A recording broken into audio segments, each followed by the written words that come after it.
Мария Джалая, редактор издательства «Аркус», Кыргызская республика.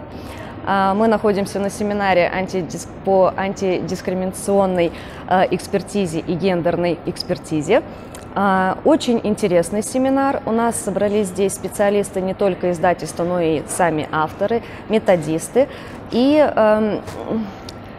семинар очень полезный для будущего образования Кыргызстана в том плане, что мы не обращаем внимания на то, как сейчас преподаются различные предметы в школах.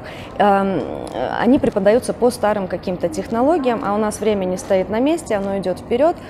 И нам нужно обращать внимание на гендерную нашу роль, на нашу социальную роль. Я говорю не только о мужчинах, в частности говорю о женщинах. И женская роль в учебниках, она освещена очень слабо, либо освещена с негативной стороны. И чтобы этого избежать,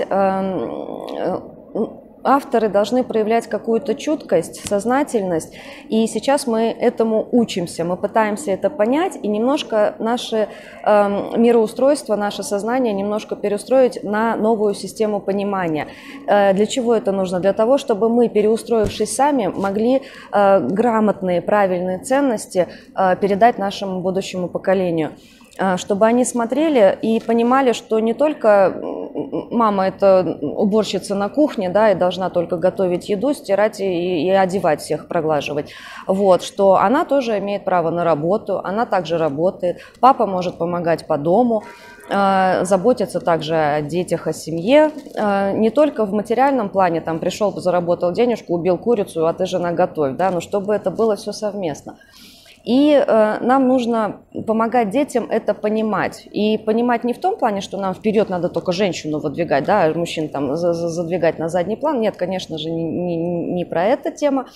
А тема больше про то, что мы не должны ограничивать наших детей, у детей не должны быть какие-то шоры на глазах, они должны видеть общую картину, общую семейную картину, они должны понимать, что у них все дороги открыты, что девочка, если ты воспитываешься в семье как девочка, что ты не будешь в будущем сидеть на кухне и заниматься только семьей, что у тебя есть свои цели, свои устремления, свои амбиции, ты можешь достичь что-то в этой жизни. А если у тебя грамотный, заботливый мужчина в этом плане, который тоже понимает тебя в этом плане и ценит, то это вообще золотая семья получится. И вот надеюсь, что благодаря этому тренингу мы сможем поменять систему образования в более такую гибкую, социокультурную, я даже не знаю, как это еще так вот прям грамотно, прям красиво сказать, из серии «Давайте жить дружно»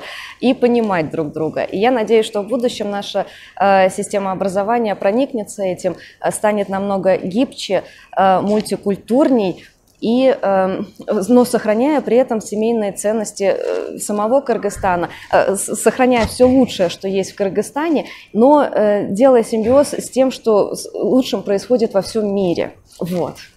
Спасибо.